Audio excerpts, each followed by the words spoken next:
You are listening to Fika with Vicky on United Public Radio, 107.7 and 105.3 from New Orleans.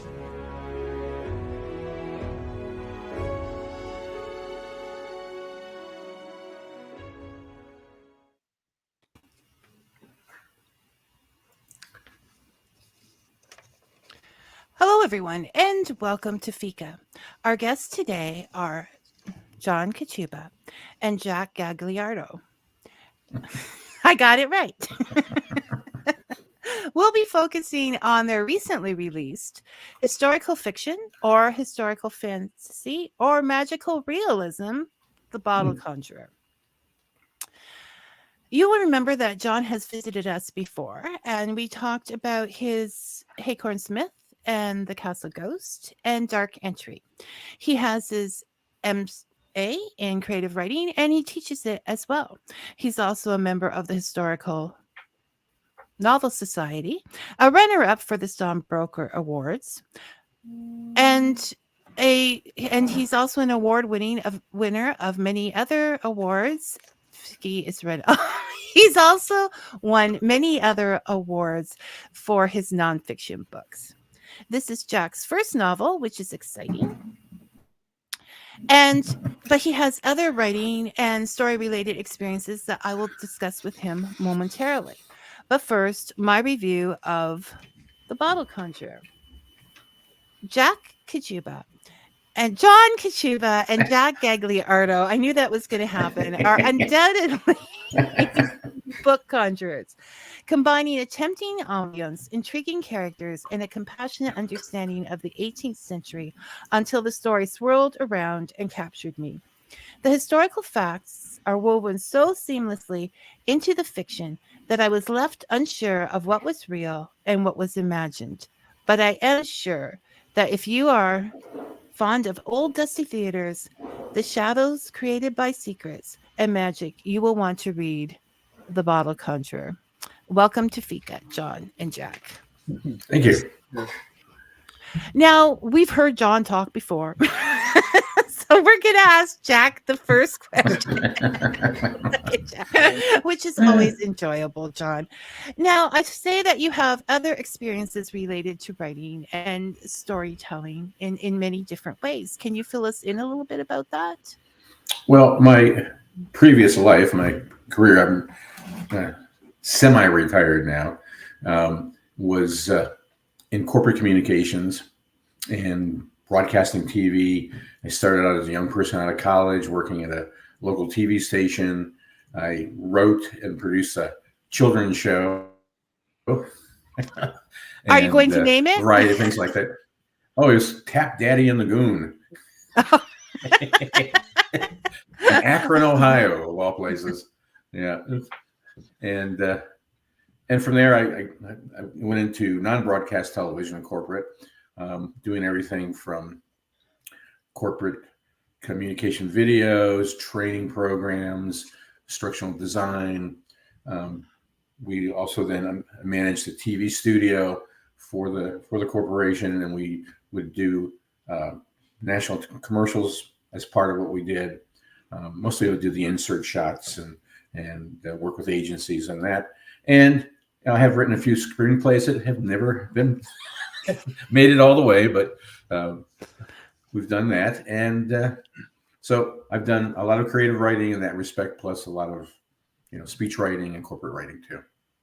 And as I mentioned earlier, we often discuss the fact that screenwriting and novel writing go hand in hand. You still have to you just look at it differently. And I can see the visualness of this novel.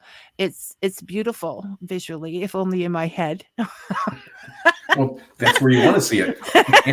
That's right. That's very good. And so why did you two decide to write together? John, you want to? Well, I mean, as Jack had mentioned, earlier in our conversation, that we had not seen each other in 50 years or even had contact with each other. I didn't even know where Jack lived. Last I heard, he was in upstate New York somewhere. And I guess he knew I was in Connecticut. Anyway, he heard me on a radio program and said, "What? That's got to be my cousin," and contacted me. And we started talking. And one thing that came out was, Jack, being in broadcast and everything else, was interested in the radio program. But he said, "Well, I've always wanted to write a novel, and always wanted to write that kind of stuff." And I said to him, "I've always wanted to write a screenplay," which I don't have that experience. And that's Jack's experience. So Jack came up with the idea for the subject that we wrote about in the Bottle Conjuror. But we said, well, let's do this. There was a contest, a screenwriting contest, and we wrote a screenplay for it, which we entered and didn't get anywhere. But in talking to other people, we were sort of directed to the idea of trying to create a novel. If we were looking to make a movie or streaming services or whatever, which is what we really think this should be, we found out that most of that material comes from a novel first. It doesn't come from an original screenplay. So we thought, well, let's do a novel. And so that was it. And we had a great time doing the novel. I think it's a great novel, but we also think it, can get up to be on the stage somewhere, on the screen someplace. Yes, which we were discussing in the green room, because it is very visual.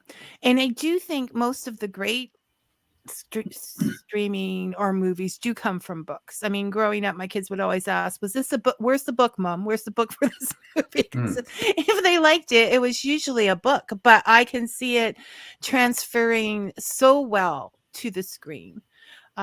It's just the sets in that would be marvelous. But we'll let the audience in a little bit more about this. Now, you took this from this little sliver of history that you found, the Bottle Conjuror. Who found it? That's Jack discovered it. What a little more in depth of how it came about. This was actually during COVID time too, so a lot of time to sit around, and that's when we started talking about, let's do a screenplay, and then maybe I can do from that. You can teach me how to turn that into a novel. So we're looking for ideas, and we both brainstormed a bunch of stuff, and we actually had an idea we were going to do. It was about in England around the same period of time, about a murder, and the key witness was a ghost, which is based on a true story. But we looked at it and stuff, and this is very strange. So I was looking at in the newspaper then when they covered it, there was a drawing of the room that the murder took place, and it was a bedroom, and on the bedroom wall was a painting, and it was a painting showing this person getting into a wine bottle. And I go, what is that? So I kind of researched it, and it was called, the painting is called the Bottle Conjuror, and that led to this and so forth. And we talked about, when we looked at the true story of the Bottle Conjuror, John and I thought, that's even a better story than what we were thinking about, this ghost story. And hence we did more research and came up with our version of the story. Which I love, because there isn't that much out there about the Bottle Conjuror, is there? Like I looked a little bit, but so can you tell the audience a little bit about the story factually? Sure. Good, Jack. I mean, you found it. So okay. Well, in 1749, a conjurer, and to this day, they don't know exactly who it is. There's been some suspect it's one of our characters actually in there, not the main character who we make it the conjurer. It's someone else who's possibly proclaimed to be a conjurer, and person was a rogue, and so you may know this as I'm explaining this, and decided that we want to get back at the son of King George II. They were somewhat rivals, and so he kind of designed this concept that he had a magician that would be able to, or a conjurer, be able to climb on stage live into a normal wine bottle. And of course, no one believed it, but he promoted it so well that Cumberland, who is the third son of King George II, got all his friends and all the royalty and all the tons of London to come to the Haymarket Theatre. It's an historic theater in London, and view this event. And Of course, the theater charged outrageous prices, packed it to the rafters, and things happened where it didn't happen, and people got so angry that Surprise. they set the theater on fire, and it was a pretty massive fire. Many people thought it was actually going to start another Great Fire of London, and then that's kind of the gist of it. Even in Moby Dick, Herman Melville mentions the Bottle Conjuror. It's, I forget what page it is on Moby, but not as a story about this, but more about how people can be duped. And right. Afterwards would do that about, he believed that he's just like a bottle conjurer, just. That is very cool. Okay, everybody, we have to reread Moby Dick to find out. It's like just a 1 or 2 sentence line in one of the chapters. Yeah, no. But yeah, it makes sense that it would be used as that kind of thing later because it was so well known. Okay, I'm going to go to the comments for a minute. And Brian, thanks for joining us, Brian. Asks, how did you manage the logistics of working on a novel together? As a writer, I always have difficulties taming the characters' voices in my head. I can't imagine how to deal with someone else's voices. Yeah, that's an interesting question. I mean, I've written a lot of fiction. This is the first time I've ever written fiction with another person. I've written nonfiction. My wife and I co-authored a nonfiction book many, many years ago. This is the first time for fiction, and I think what's interesting is that Jack and I, even though long distance and everything else, we do it over Zoom. We meet once a week. We talk over where we are and review our writing and all this. There's some amazing simpatico going on that I really can't understand. But I'll say something to Jack. We'll read something. I'll say, what if instead of this, what we have on the page, what if this happened? And Jack will say, I was thinking the exact same thing, and he'll do the same thing to me. He'll say, what about this? And I'll say, wow, what's this character to this? Well, say, yeah. I wasn't going to bring this up, but there is a genetic aspect to this. We're cousins, yeah. That your cousins. So maybe like from, you had some of the same experiences because of the parenting and the going back and the stories from long ago, right? So that sort of carries through. Yeah. Okay, I just wanted to. I think the other thing too, though, is that we would decide, like we'd say, okay, what should happen next in the book? And we'd agree if the next thing should happen should be, the characters go to a bar, whatever it is. And we'd say, okay, who's going to write that? And we kind of just say, well, I wrote this character in a different scene, so I might want to follow him. So what if I do it? And say, okay, fine. The other person will say, fine. So I think we're able to sort of break out responsibilities and follow characters maybe that we like more and maybe write that more. I mean, Jack is very, he keeps bringing in characters like the Gentleman Bandits, the Highway Robbers, Jack Broughton. These guys, he'd say, hey, I got a new character to bring into the story. And I'd say, simmer down, hot sauce. Yeah.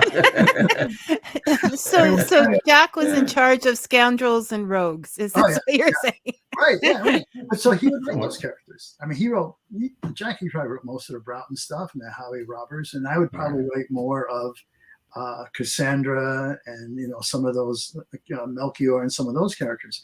And we're fine about it. I'm not aware. I'll speak for myself, but I can't think of any issues that we've had as writers. And it could be because we're family too. The person that has a comment, it might be difficult if you're just writing with another person who maybe it's not a relative. We might be kinder to each other because of that. Maybe I don't know. But you're also I have a voodoo doll I stick pins in. I can see that, Jack. I can see it. Yeah. But you are working at it logically. Like the way you said that, it just makes sense that you follow the characters that you gave birth to. And you, because you know who they are and how they would think. So it would just be the sharing of the different story. Because there are some really interesting characters in that book. And so we have. I should point out that the Bottle Conjuror is a part of a trilogy. I'm not sure how they're going to do this in a trilogy, but they're geniuses, so they'll work it out. but there are like lots of different storylines there that all contribute. They weren't aimlessly, all be a storyline with no place to go. They all contributed, but there's some really interesting characters and background stories behind those characters for that time.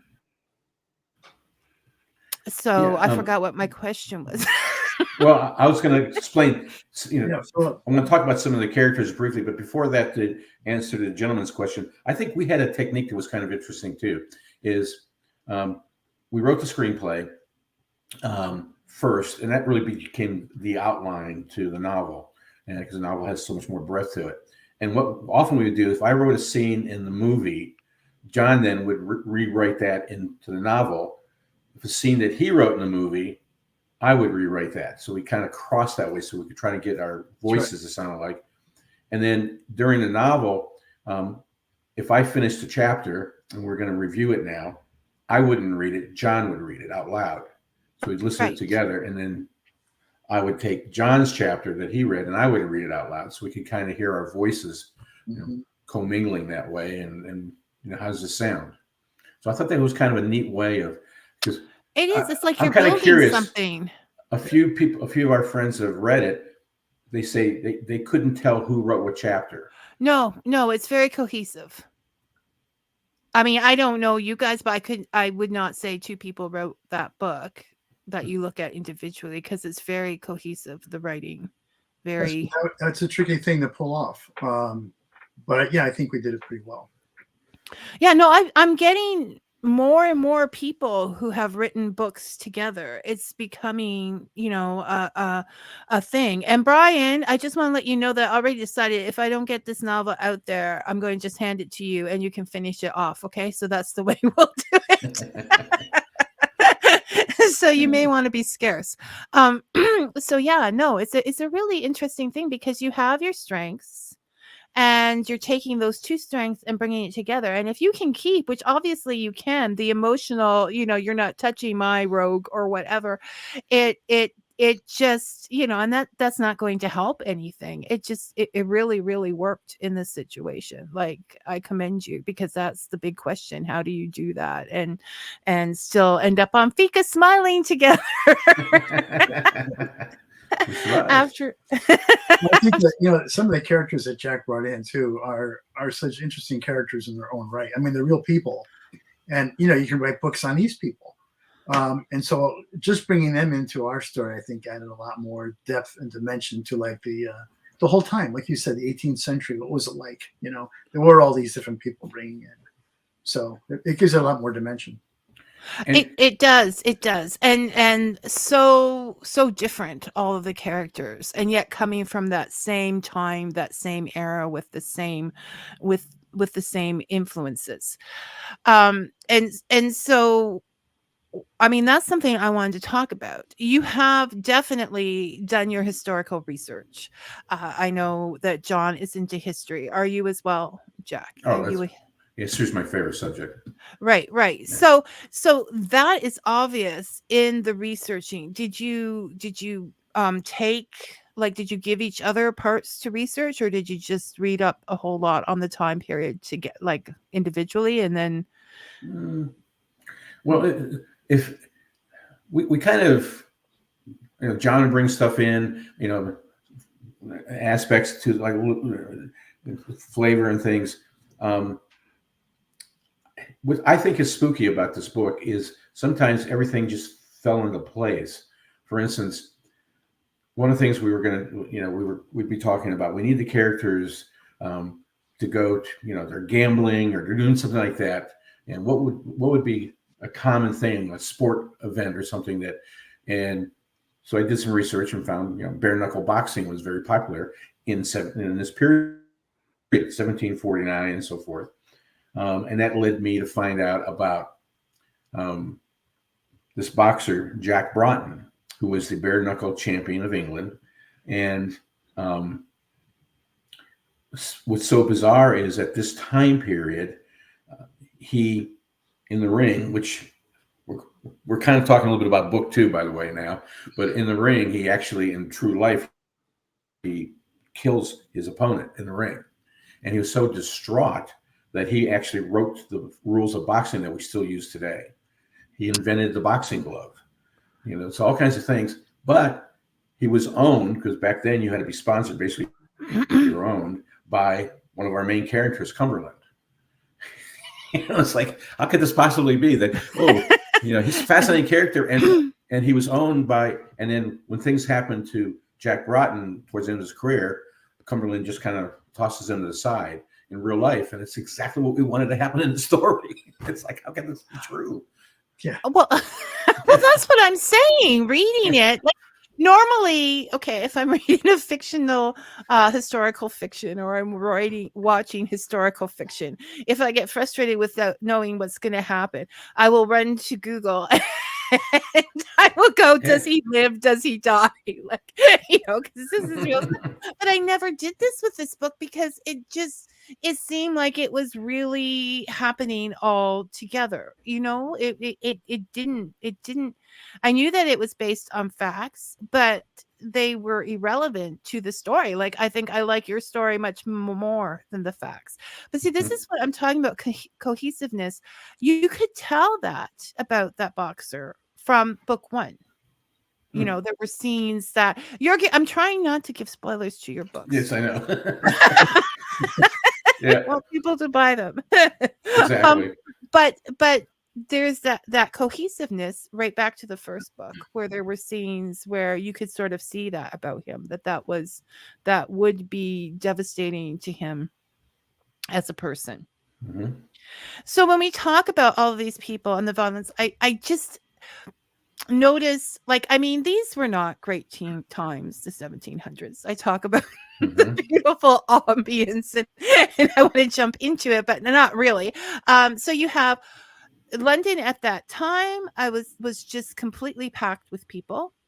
A lot of people coming from different places, because it was an important port. Some of them only meeting each other as people for the first time. Like, there's a lot of first contacts being made. People with countries that had grudges against England were coming, walking over from starving to get work. It was just, and there was, the old money upset with the new money. Everybody was upset with everybody. Everybody was just looking to survive. It was a powder keg. Just waiting to explode. Like, we talk about this fire, and then you introduce innocent. I swear to goodness, he and Lucinda are the only, like, they're just really innocent of all of this stuff going. They still want to believe, like the X-Files. I mean, the goodness of humanity is a little harder to find sometimes than UFOs, but Yeah. they want to believe. They're so innocent, and it's that he is the protagonist, but he is like a giant catalyst. What he is doing for himself is just affecting every single one of these people all the way around. Did you mean to put so much on his shoulders when you started this story, or did he just reach out? I don't think, I mean, Jack can speak to it too. I don't think that was really our intention as much as it just grew out of the story. There's parts in that book where, actually, I'm not even sure it's a book 1 or book 2 now. It's book 2, I guess. I don't want to give everything away. Yeah, I know. You called Stefan and Lucinda innocents, and they are. But they also have some driving motivations on their own that are self-directed. They have some right. Totally perfect, right? And you'll see later on that develops even more. So they are putting more on that. We were putting more on the characters. They're carrying more weight of the story, but they're also carrying more personal weight as characters themselves. You mentioned sort of the different kinds of people. And another reviewer reviewed this book and posted something, and in it she said that all the characters they have a self-interest. Right, and it right. May sound like a negative thing, but that's exactly the point. I mean, that was exactly what you're saying. Yeah. Is that people are trying to get ahead, get over on people, whatever. And then you have Lucinda and Stefan kind of in the middle of this, at least in book 1, going, well, we're not we're not like that. We don't want that. Lucinda wants a better life, and Stefan wants fame and fortune. But they're not. I don't think they're crazy. Okay, they're not. They're young. Anyways, that's your time to be selfish Exactly. and to grow and to. So I don't think they're innocent. None of us are innocent of not having like an idea, a personal agenda, a goal, somewhere we want to go, right? Sure. I want you to get book 2 out as soon as possible. So I can't claim innocence whatsoever. But what they are innocent, I think, of the way of the world. They're I don't want to say that they're gullible, but maybe listen, like they just want, like I said, they want to believe that these things are going to happen. And, you sit there as an older person, as Cassandra, and say, oh, no, baby boy, it's not going to work out that way. Yeah. So, and I also not, this is the hardest thing talking about books without spoilers, but I believe that by doing this, from what I read at the end of the book, that Stefan may be helping himself out more than he thinks. Okay, let's rewrite. What's that?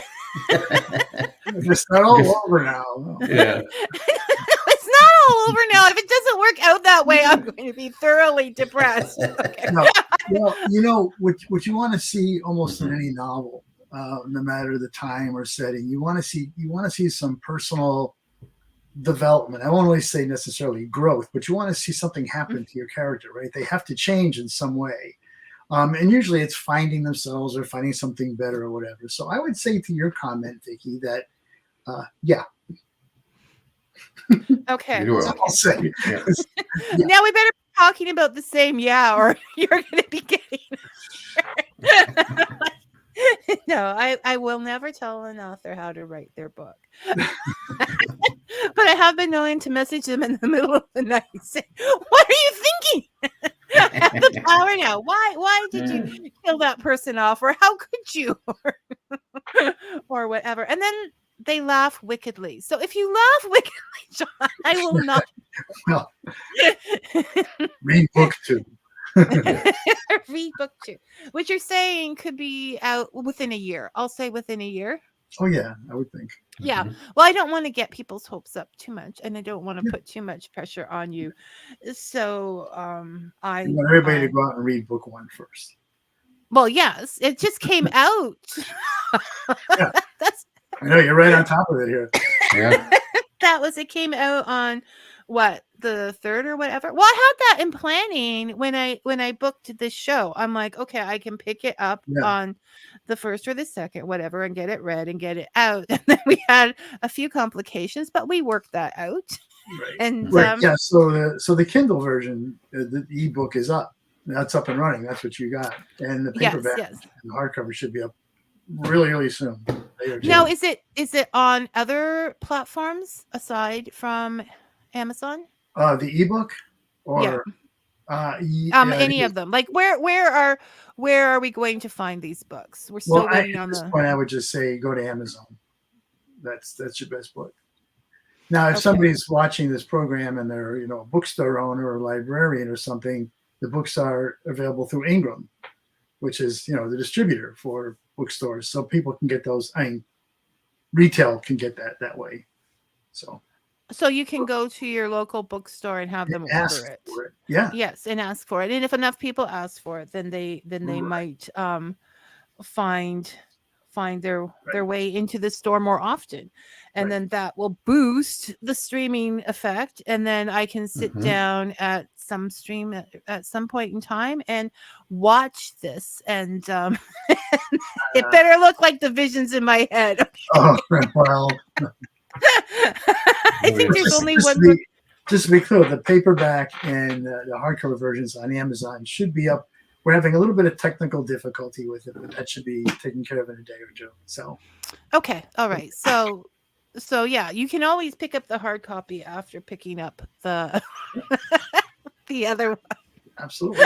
I will quite often do that. Like, pick up an ebook, and then if it's something that I want to keep, like that that really touches me, Yeah. then I will pick up a hard On copy. your bookshelf, sure.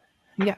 So this is about the historical research that obviously you put a lot into, and people don't understand all the little, I mean, some people understand, but there are people that don't understand all the little things, like what they ate and what they used for utensils. And on the the Bottle Conjuror's website is a glossary in the blog section of the language that they were coming up with at the time, to sort of have a secret language in that group. So people, if you're reading the book and you're unsure of words, then go check the glossary out on the website, which is scrolling underneath us, but basically just search the Bottle Conjurer and you will find it.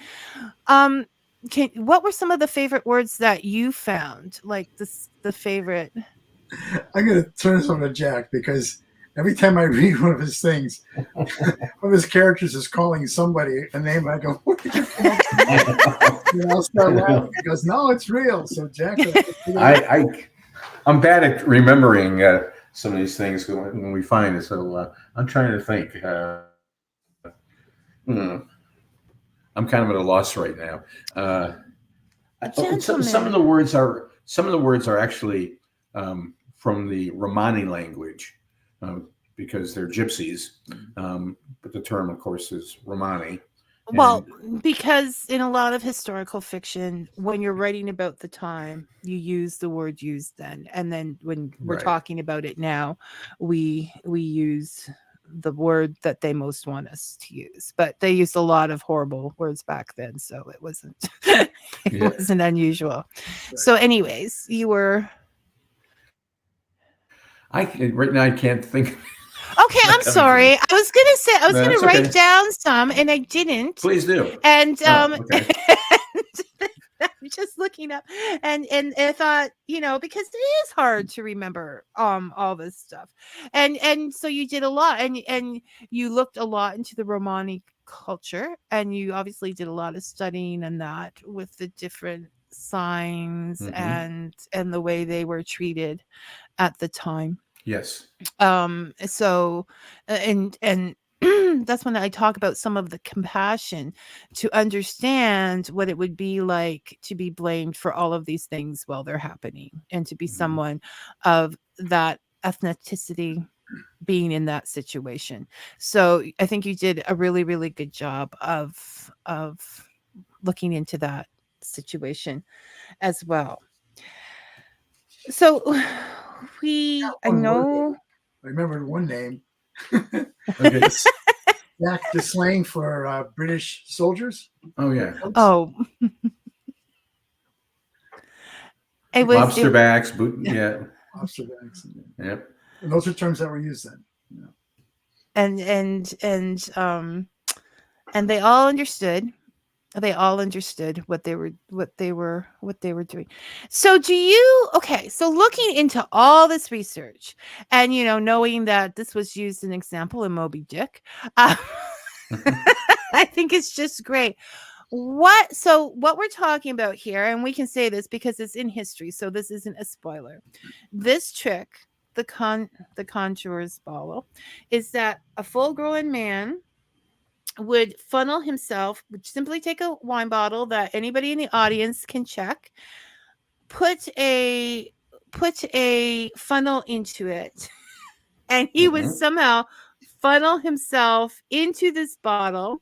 Then the audience could come up and check that he was in the bottle, and he would sing a song. And this is what they advertised would happen. Yeah. What do you think would intrigue? Like, why would people believe this? Like, why would they spend the extra money and go there and place bets on it? Like, what is it that would have them do something? I think what it was the gullibility of the Age of Enlightenment. These people thought that we were many smarter than they really were, and in that era they could easily be fooled. And the emperor's clothing. Exactly. kind of thing. Yep. They And they then when the son of the king is going to attend this thing, then people, well, we must go, and then what's going to happen? So it's just like, and of course things happened. You know. and see, I would be curious just to see how they were going to do this. No, you would think that they would have had some, except for the reasoning behind it that I'm not going to go into, but they would have some way of faking this, or some, sleight of mirror or whatever to back this up. So I would be curious now as to what that would be. But yes, they did.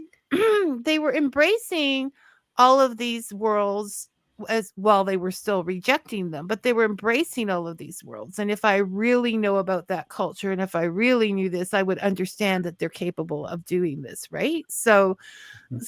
And I don't want to go on record here, but I'm saying no one can squish themselves into a little bottle. Like the logistics are Jack just. mentioned the Age of Enlightenment, and this time period, it was the Age of Enlightenment, but it was, it was still where magic and ritual and all that kind of stuff, sorcery was still, superstition was still very much part of society. It's not like everybody suddenly got smart and said, I don't believe any of that stuff. No, I mean, the Enlightenment was there. People were starting to learn more science and things and apply that kind of knowledge. But, all that other stuff is still there, especially out in rural areas and everything. It's still there now. I mean, you can go to any place in, the country, in this country. It's interesting when you talk about the devil's mark. That was something that I had to look up, because I'm like, well, what would that mean? How would they treat him or whatever? And I feel that that's still going on today. That need for perfection in order to be more godlike. I mean, that one's still out there for sure. And there's a lot of old things that if we sayings in that we say that when we look up, like don't walk under a ladder, because it's definitely there. So that was no, that they were too close to that time. And I think there was a falling back in the 19th century, right? With Sherlock Holmes spiritualism, right? Because they lost when people with plagues, with wars, they lost so many loved ones that they were just looking for something that they could have them back again. Right? Right. Absolutely. I mean, a lot of my books, a lot of my nonfiction books, on the paranormal, talk about that kind of aspect, that when times are rough and miserable personally and to your society, you look for something better. And if you don't find it in God, which a lot of people obviously go that route, well, then what is there? There's got to be something. Well, there's got to be magic, or there's got to be something that can pull me out of this. So, yeah, all those beliefs are still, and they're still there today. Oh, no. And it's all up to, I just respect everybody's opinion, and, they believe what they believe. Although I would find it hard if I was living then to believe that a man can fit in a bottle. Now, this is a bit about your relationship and your guys' sense of humor in that.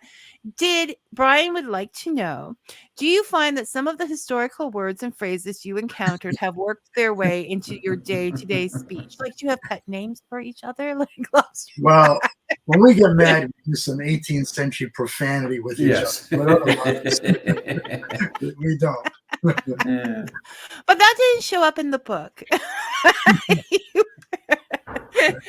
You were very, very good in the books. So yes. While we talk, I have so many questions, and I can't do spoilers, but it does such a great job of taking us into that time and feeling what the people felt. Like, it is a take you, when you sit there and say, this book, I can go on vacation, I can go away to. It did that so well. And it has to be that your love of history, that visualization, the experiences you've had over time, and just I think for the characters, do you find that there's a wisdom that you have that you couldn't have written this book like when you were Stefan's age or Lucinda's age, so that there might have been some human experiences that led to the characterizations as they were. That's interesting. I mean, I would say, I'm in my 70s. Jack's only 40 or so, but but you have all these life experiences, and I think I the short answer is that yes, they enter into your characters. Could you necessarily parse them out and say, well, I wrote this because when I was 16 years old, this happened? I don't know if you can be that specific, but certainly all your experiences, your adventures, your sorrows, your disappointments, your successes, all that stuff gets into your characters. I know, I mean, I think like sometimes when I write Stefan, I think there's some things in there that I kind of think, that's kind of how I would have handled that or something, I don't know. Jack, what do you think? I mean, No, I agree. I think our life experiences interweave in it. And, for instance, the one character, Jack Broughton, one of my first, when I worked in television right out of college, is I did a local TV show about the history of boxing, showing film clips and stuff. And I would go to local boxing training areas in the Northeast area, and I interviewed boxers. And so I found, their experience and stuff, I think just seeped into me. I haven't done that in 30, 40 years. But it always fascinated me, the life of people who become a professional boxer, because most of them never really make it up, become champions. And it's a lot of pain, especially in the 17th century with no rules. You sort of fight till you're down. But it's also the experience, I think, that that you don't take those experiences personally anymore, so you can write them with more clarity. You're not hurting from something that happened when you were 20 years old or 25 with that same kind of thing. Yeah, that's very true. Yeah, so that's or I may be giving you. I'm simply here calling you guys wise. Okay. Talk to my wife then. You hear a different version. Wives, wives always know. Wives. Terry's very, very, very smart woman. Thank you. So, is there anything else you wanted to get out today about the stories, about writing, about just advice for people who are thinking about writing or thinking about writing in with someone else, in a team, or just about life? Because I've called you wise now. Well, that's right. I'm the wise old sage here. I found, in my previous life of, working in corporate and writing is always personal. And then you hand it off and so forth. Part of my job was as a producer. Most of my job was a producer. I had people working for me, bringing in creative teams and so forth. So I love that creative process of working with people together as opposed to working alone. And I think that was very valuable for John and I. And what I like about it is that you have someone to brainstorm together with. And sometimes I'll have an idea and I'll brainstorm and I'll come to John and I'll say, I got this idea. I'm not sure if it's working. I need help. Let's just play devil's advocate together. And before you know it, he'll come up with a better idea. And let's go with that. So I love that creative collaborative process. Yeah. That you miss from work. That makes sense because it is a very solitary life. And if you've been out there working with a group, with people, it's nice to have a work partner to go by the. Have you guys worked out a personal visit since this has all started? Yeah.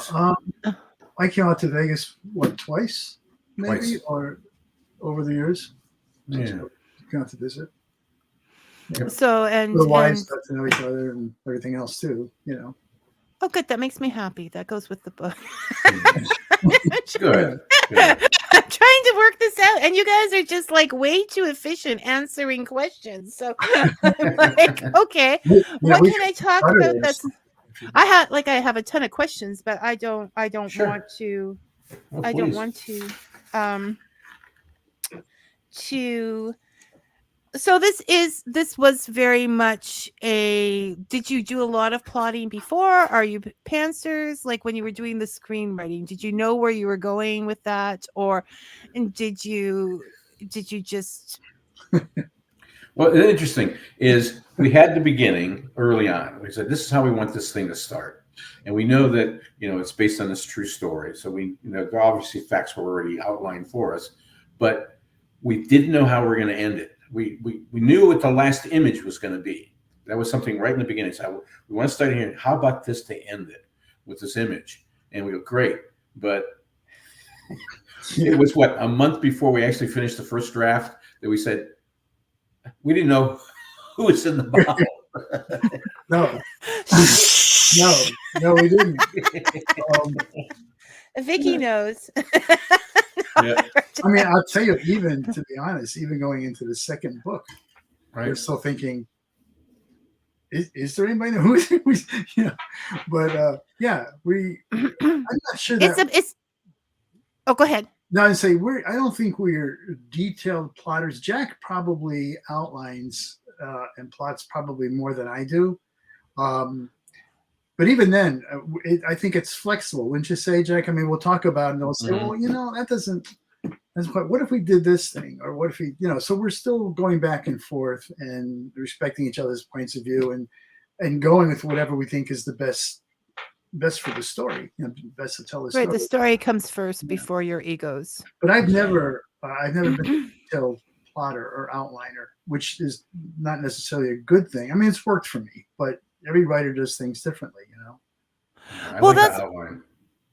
To me, I need to outline, and then but sometimes I'll do it very detailed because John will go, wait a second, this is so detailed, this is not an outline, and then through it we'll go. 90% of it will go away, but the nuggets make sense now, what's left. So, I like that process. One of the things I thought I wanted to talk about in reference to the viewer who was asking some questions, we also, what made this fun was we kind of learned some technology together. So we decided we'd use Zoom so we could see each other and talk and so forth as we did this. And then what we decided to use is we wrote this in Microsoft. Well, first we have a software for the screenwriting we use first, and it had a collaborative way of that two people could write at the same time. And when we then migrated to the novel, we went through Office 365 because it has the same thing where we can write something and we share a cloud folder, and when we're meeting, we'll have a chapter up. And let's change that. And we can both, one or other of us will make that change. We see it live. So we do that. And then we also I found this really interesting program called Hiveword, and it's free. There's a $30 version you can purchase. It gives you a little bit more, some stuff, but it's a way of organizing your writing into chapters, into scenes, characters, plot lines. It's very, very simple to use and intuitive, because when we decided that this was going to be a trilogy, we're starting to think, well, some characters are going to be moving through the stories, and how do we keep track of who and their motivations, and we write a little bios of each of the characters first, and sometimes we'll forget who is this guy again that we're trying to do. Oh, that's the Earl of then we can easily look it up. And it's also where you can put all your scenes and you can look at it and say, okay, this scene, maybe we should take this scene and move it over here, so we can take these outlines and basic synopsis of the scenes and move them around before we actually finish the writing. And it helps get the flow. And also I'm very big into a good part of my life was video editing. So I know pacing and visual pacing. Right. So we try to see that. I'm always trying to picture this as you did, which is kind of nice, and as a film or a video. And how do we change the pacing here? So how do we move things around? Anyway, that's what I was trying to say.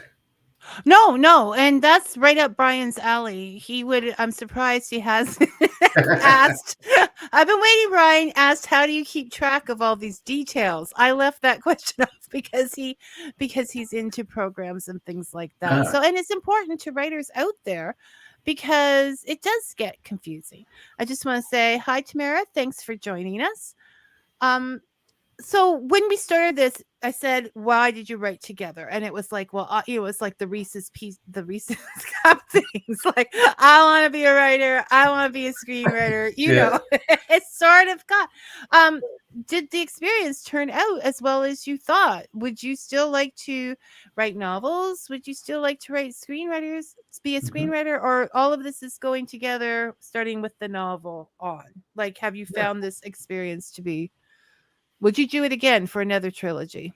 Well, I don't think we've lived that long, but I think you will. This is going to make you live longer. No, I think it's been a lot of fun. So. I've enjoyed the process, and I think the trilogy. I mean, originally it was going to be a screenplay and then a book. And then the book said, "Well, what if the book became a trilogy?" Well, now we go for 4 or 5 books. So, I mean, yeah. I don't know how you're going to end it in a trilogy. Right now, the concept is book 2 will give more of what's taken place from book 1, obviously, and it's going to have a lot more in depth about some of the issues, like with prejudice towards the Romani people and things like that. We wanted to add more depth, and that's what book 2 will help us. Book 3, the way we're planning it, now things could change, is it's going to end in America during the Revolution. Oh, yeah. Oh, that's okay. Yeah, one of the characters in real life actually ended up in America during the Revolution.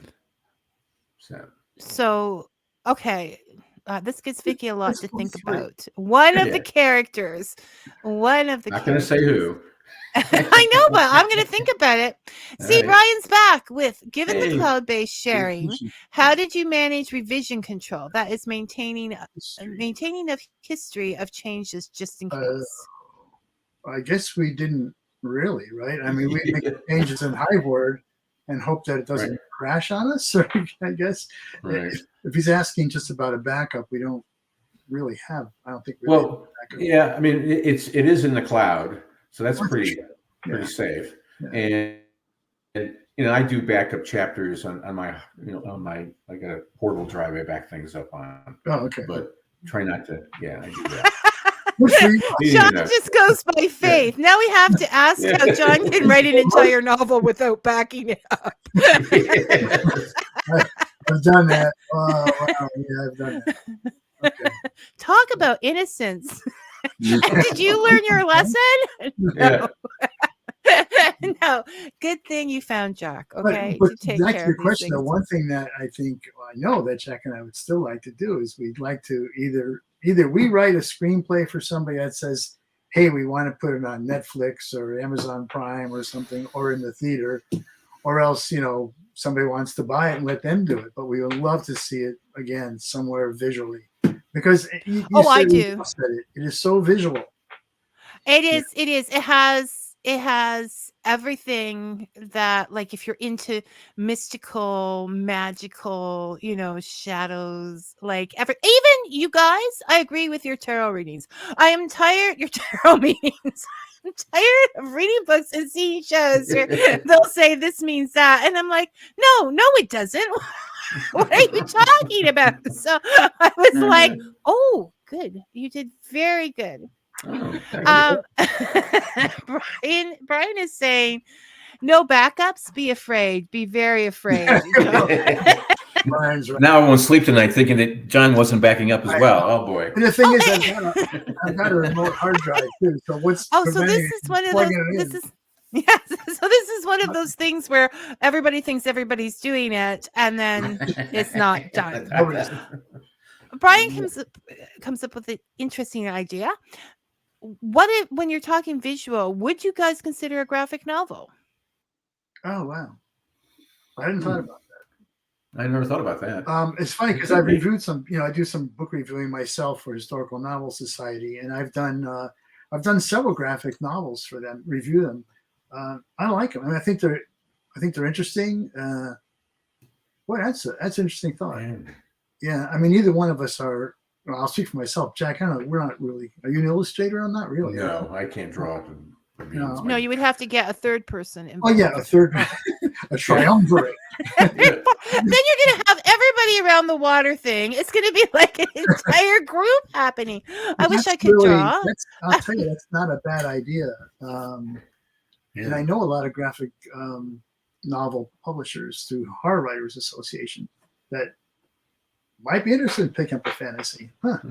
Oh, there you go, Brian. You set them off on Brian a new gets a track. commission on this if we sell it. Okay, I introduced you to Brian. Where is my guy? Okay. All right, you both get a copy of the graphic novel when it comes out. Jack, I know a lot of authors, so I'm not like really excited about that. We'll see. But I wish you guys all the best of luck with Thank this. I mean, it just came out. I'm going to tell people. I don't know what I'm telling people yet, but Just gonna go buy yeah, Yeah, just buy buy it. it. That is enough. So and don't disappoint me because it could be serious. I will have some stern words. Okay. for you. Maybe will it be 18th century though? Because we don't Yeah. understand. I have the glossary. I'll have to- I have a glossary. I'll add more to the glossary. Yeah. I might need it. it. I might need some extra words in there than the ones that you put. So yeah, let me know when it comes out. And thank you. This has been such a fun conversation. I'm glad I got to meet you, Thank you. Jack, and I'm glad you guys found each other and are having this fun time. Thank you, Vicky. As always, it's been a pleasure. Yeah, we appreciate all your support here. So Oh, it's good. It's easy to support. And I something placed like your this. review of the book on our website at thebottleconjuror.com. Oh, thank you. Thank you. Now I feel famous. I may not ever finish a novel, but I've got the review on this important book, All right. which is going places. wow. So take care and we'll talk to you later. Okay. you. Bye-bye. Okay. Bye-bye. See you. There. It's people just buy the book. And next week, visiting us will be Daniela. Here we go. Samina. I believe that's how you pronounce it. And we'll be discussing A Fairy Path, the memoir of a young fairy seer in training and where fairies meet, the parallel between Irish and Romanian fairy traditions. And I'm really enjoying the books. So hopefully you will too. Until then, may your coffee be hot and your story sweet. Thanks for listening, everyone.